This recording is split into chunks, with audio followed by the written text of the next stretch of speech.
ఉపనిషత్తులు గురువు వల్ల చేకూరే 5 ముఖ్యాంశాలను ప్రస్తావించాయి. సద్గురువు సమక్షంలో జ్ఞానం వృద్ధి చెందుతుంది. అనవసర భయాలు దూరమవుతాయి. దుఃఖం నివారణ చెందుతుంది. ఆనంద సౌభాగ్యం వెల్లి విరుస్తుంది. ఉన్నతమైన వ్యక్తిత్వం నిర్మాణమవుతుంది. అలాంటి గురువులెందరినో ప్రభవింపచేసిన పుణ్యచరిత, పావన సరిత మన దివ్యధాత్రి, భారత జనయిత్రి. ఆ పరంపరలోని గురువులెందరినూ గురుపీఠం ఆవిష్కరిస్తోంది. ఆ సంవిధానంలోని విశిష్ట గురువు పైలట్ బాబా. పైలట్గా వృత్తి ధర్మాన్ని ప్రారంభించి పరమయోగిగా ఆయన అవతరించారు. ఉత్తరాఖండ్లోని ప్రఖ్యాత దివ్యక్షేత్రం హరిద్వార్లో నెలకొన్న పైలట్ బాబా ఆశ్రమం ఎంతో విశేషమైనది.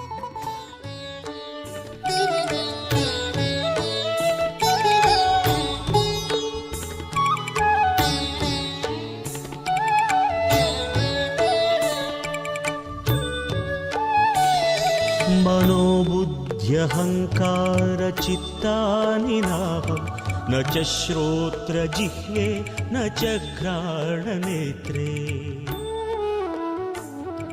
న చ మనిషి జీవితం ఎప్పుడు ఎలా మలుపు తీసుకుంటుందో ఆ పరమాత్ముడికి తప్ప ఇంకెవ్వరికీ తెలియదు. కాలం చేసే ఇంద్రజాలం అంతా ఇంతా కాదు. కాలగమనంలో మనందరం నిమిత్తమాత్రులమే అని పేర్కొనడానికి పైలట్ బాబా జీవితం ప్రత్యక్ష ఉదాహరణ. విమాన పైలట్ బాబాగా మారడం ఎంతో విలక్షణం.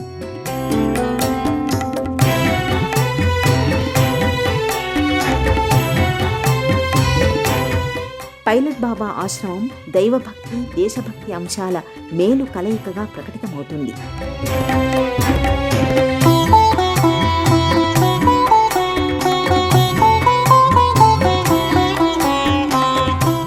దేశభక్తి, దైవభక్తి సంబంధిత విగ్రహాల ద్వారా ఈ రెండింటి సమన్వయం గోచరమవుతుంది.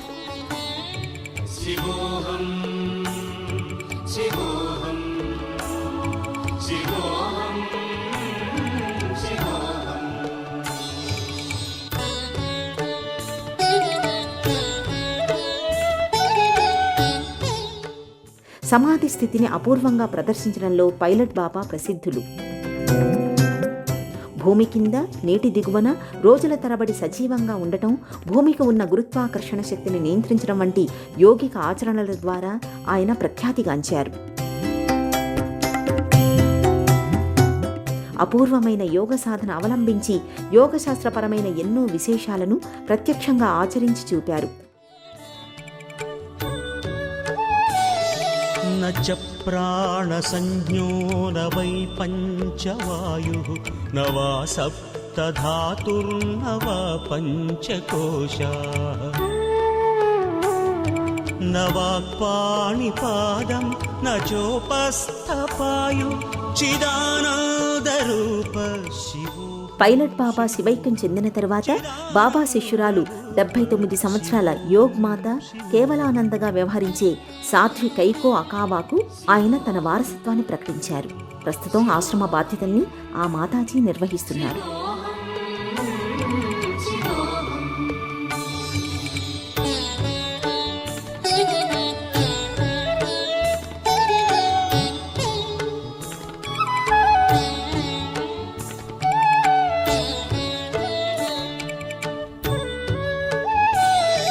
న మే ద్వేషరాగౌ న మే లోభమోహౌ మదో నైవ మే నైవ మాత్సర్యభావః న ధర్మో న చార్థో న కామో న మోక్షః చిదానంద. పైలట్ బాబా అసలు పేరు కపిల్ అద్వైత్ సింగ్. 1938 సంవత్సరం జూలై 15న బీహార్లోని ససరాంలో ఆయన జన్మించారు. బాల్యమంతా ససరాంలోనే గడిచింది. బెనారస్ హిందూ విశ్వవిద్యాలయం నుంచి ఆర్గానిక్ కెమిస్ట్రీలో మాస్టర్స్ డిగ్రీని సాధించారు. పైలట్గా స్వచ్ఛంద పదవీ విరమణ చేశాక ఆయన తన 33 సంవత్సరాల వయసులో ఆధ్యాత్మిక చింతన వైపు మరలారు. హిమాలయాల్లో విస్తృతంగా పర్యటించారు. ఎంతో కఠినమైన వాతావరణ పరిస్థితులు ఉండే పిండారి హిమానీ నదాన్ని తన తపోస్థలిగా ఆయన ఎంచుకున్నారు.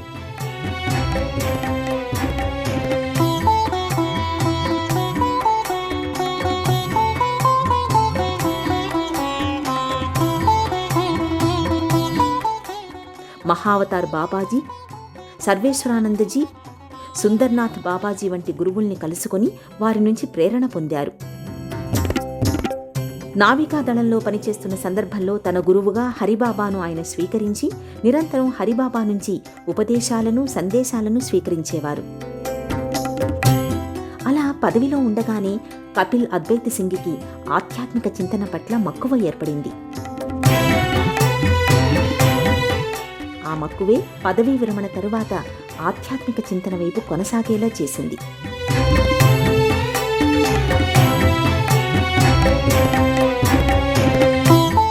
గురువుల ద్వారా నేర్చుకున్న క్రియాయోగ ద్వారా సమాధి స్థితిని ఆయన అభ్యసించడంతో తన గురువు హరిబాబా ఆయనకు సోమనాథగిరి అని సన్యాసనామాన్ని అనుగ్రహించారు. పైలట్గా వృత్తి నిర్వహించారు కాబట్టి భక్తులు, శిష్యులు ఆయనను పైలట్ బాబాగా వ్యవహరించసాగారు. పైలట్ బాబాగా ఖ్యాతిగాంచిన కపిల్ అద్వైత్ సింగ్ భారతీయ వైమానిక దళంలో వింగ్ కమాండర్గా పనిచేసిన మాజీ పైలట్. 1957లో ఇండియన్ ఎయిర్ ఫోర్స్లో చేరి 1962లో చైనా భారత్ యుద్ధంలో, 1965లో, 1971లో జరిగిన ఇండోపాక్ యుద్ధంలో ఆయన పాల్గొన్నారు. 1962 సంవత్సరంలో చైనా యుద్ధ సందర్భంలో హరిబాబా దర్శనంతో ఆయన ఆధ్యాత్మిక స్ఫూర్తి పొందారు. 1974 సంవత్సరంలో ఉద్యోగ విరమణ పొందాక సన్యాస దీక్ష స్వీకరించారు. అంతర్గత నిశ్శబ్దం, ఆత్మజ్ఞానం, సమాధి స్థితి వంటి అంశాలపై ఆయన ఉపదేశాలు కొనసాగాయి. బాహ్య ప్రపంచంలో వెతకక నిజమైన దైవాన్ని మనలోనే దర్శించాలని ఆయన పిలుపునిచ్చారు.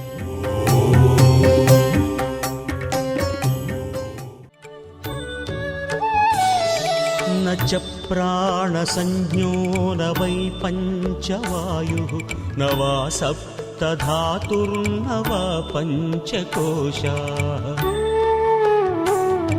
न वाक्पाणिपादं न चोपस्थपायु चिदानन्दरूप शिवोऽहं शिवोऽहं चिदानन्दरूप शिवोऽहं शिवोऽहम्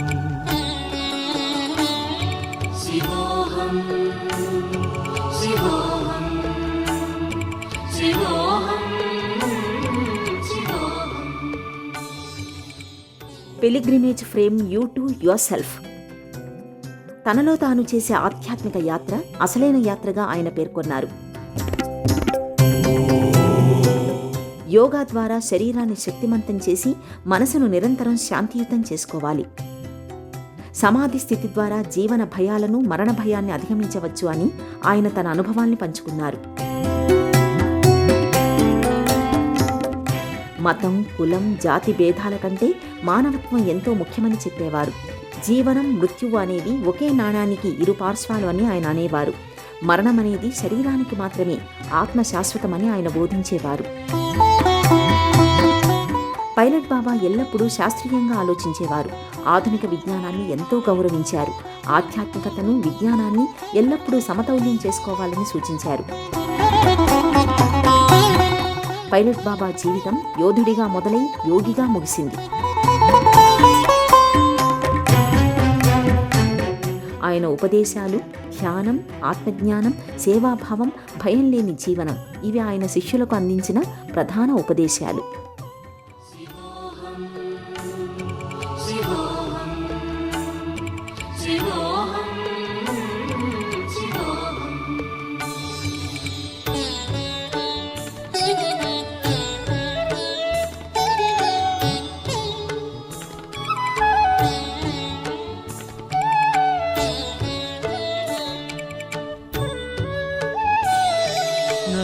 ద్వేషరాగౌ న మే లోభమోహౌ మదో నైవ మే నైవ మాత్సర్యభావః.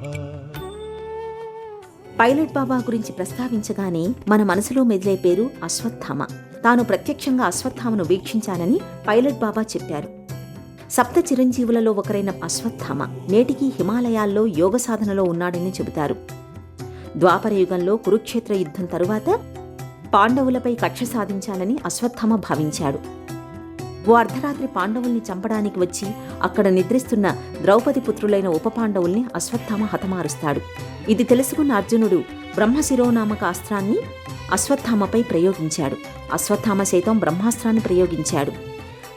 ఋషులు లోకక్షేమం కోసం బ్రహ్మాస్త్రాన్ని ఉపసంహరించుకోమంటారు. అర్జునుడు తన అస్త్రాన్ని ఉపసంహరించుకోగా అశ్వత్థామ అలా చేయలేకపోతాడు.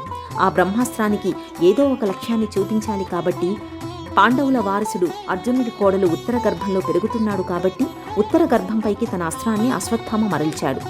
అభిమన్యుడి సతీమణి ఉత్తర గర్భంలో ఉన్న శిశువే పరీక్షిత్తు.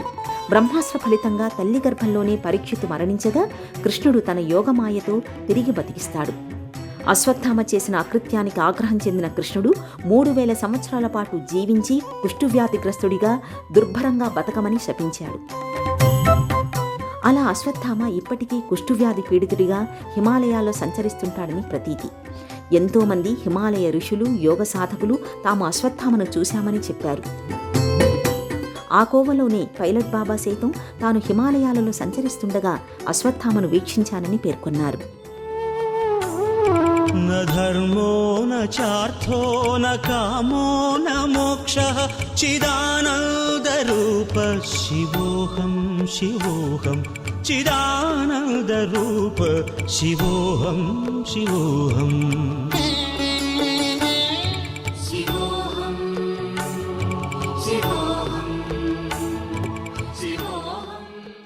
పైలట్ బాబా ఆశ్రమం నెలకొన్న హరిద్వార్ మోక్షపురి.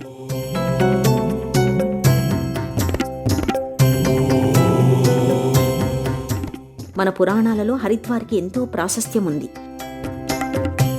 ఆధ్యాత్మిక మార్గాన్ని అవలంబించే వారికి గమ్యస్థానం, పర్యాటకులకు స్వర్గసీమ, సంప్రదాయానికి నాగరికత వైభవానికి చిహ్నం.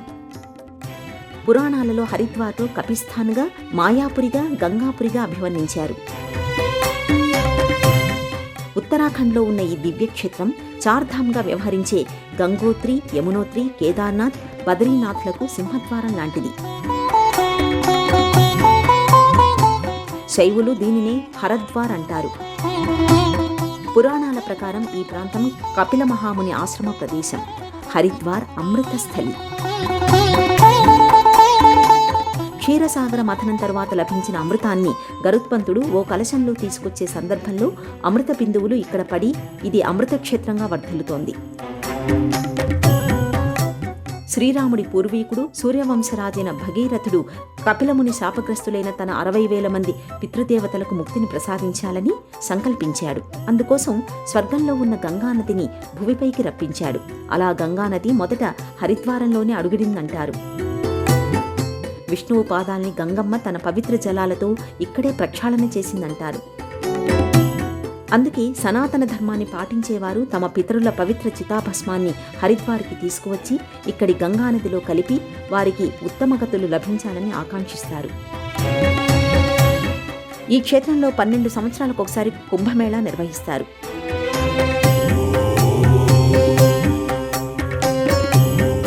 హరిద్వార్ శక్తిక్షేత్రంగానూ విలసిల్లుతోంది. మాన్సాదేవి, చండీదేవి, మాయాదేవి అనే త్రిశక్తులు ఇక్కడ వర్ధిల్లుతున్నారు.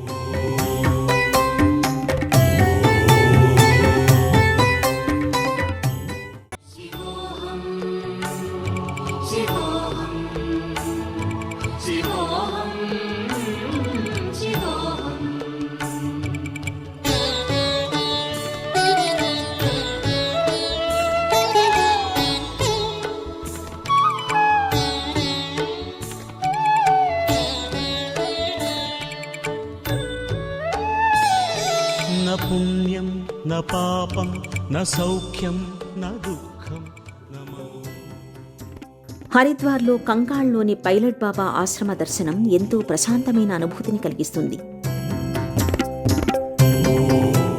వర్ణరంజితమైన భారీ కట్టడాలతో ఆకట్టుకుంటుంది.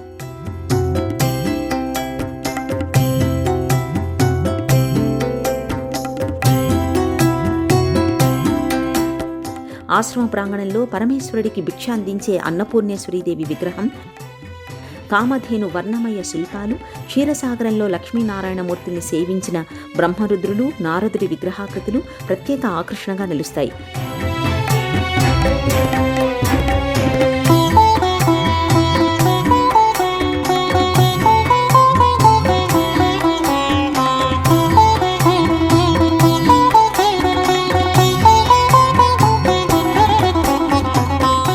పైలట్ బాబాకు హరిద్వార్లోనే కాకుండా జపాన్, నేపాల్, అమెరికా, యూరప్లలో అనేక ఆశ్రమాలున్నాయి.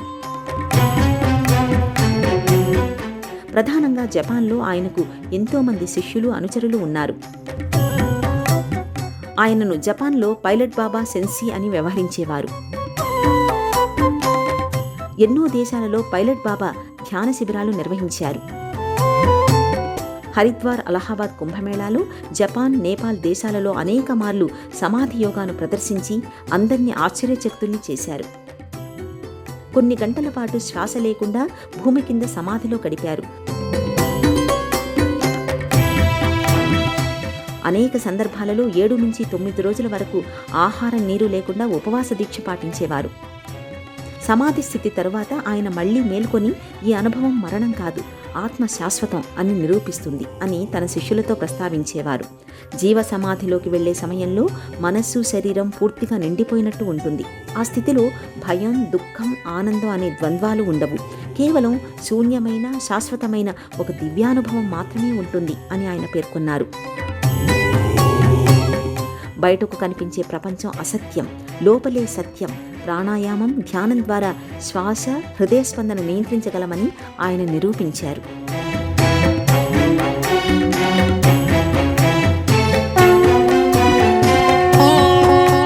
మనిషి ముందుగా తన మనసును, శరీరాన్ని జయించాలి. ఆ తరువాతే ఈ ప్రపంచాన్ని జయించగలడు. జీవ సమాధి అనేది మృతిని జయించే ప్రక్రియ కాదు. మనిషి లోపల దాగి ఉన్న శాశ్వతమైన ఆత్మ ఉనికిని కనుగొనే మార్గం అని ఆయన పేర్కొన్నారు.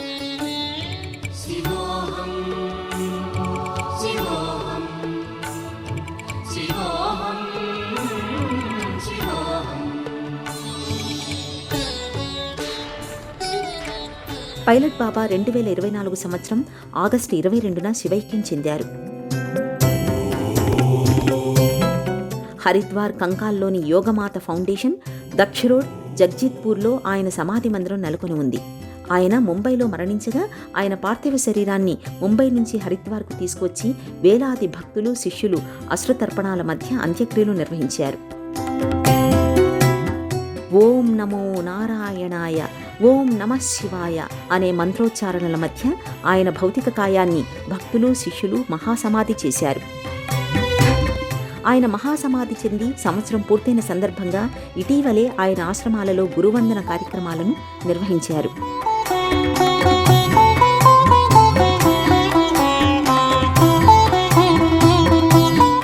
పైలట్ బాబా అందించిన సందేశ స్ఫూర్తి నిత్య నూతనం. ఆయన రచించిన పుస్తకాలు ఎన్నో సందేశ పెన్నిధులు. Kailash Manas Sarovar, pulse of wisdom, discover secrets of the Himalaya వంటి గ్రంథాలు ఆయన ఆధ్యాత్మిక అనుభవాల్ని, హిమాలయ రహస్యాల్ని ఆవిష్కరిస్తాయి. వ్యక్తులు ఎవరికి వారు జ్ఞానోదయం పొందాలి, బయట విషయాలను వదిలేయాలి. నో మైండ్, శూన్యస్థితికి చేరుకోండి. దేనికైనా నో కాదు, ఎస్ చెప్పండి. ఈ సృష్టి సకారాత్మక శక్తి కేంద్రంలో ఉంది. ప్రతి సమస్యను చిరునవ్వుతో అధిగమించండి. చైతన్యాన్ని మీలో నిరంతరం ప్రకాశం చెందేలా మిమ్మల్ని మీరు ఉత్సాహంగా ఉంచుకోండి. తల్లిదండ్రులు జన్మనిస్తారు, అది మరణంతో ముగుస్తుంది. కానీ మీరు రెండో జన్మ పొందాలంటే మిమ్మల్ని మీరు ఉద్ధరించుకునే ఆత్మ చైతన్యాన్ని సాధించాలి అని పైలట్ బాబా సందేశం ఇచ్చారు. ఆయన అందించిన ఆధ్యాత్మిక స్ఫూర్తి ఆచంద్ర తారార్కం నిలుస్తుంది. ఓం శ్రీ గురుభ్యో నమః.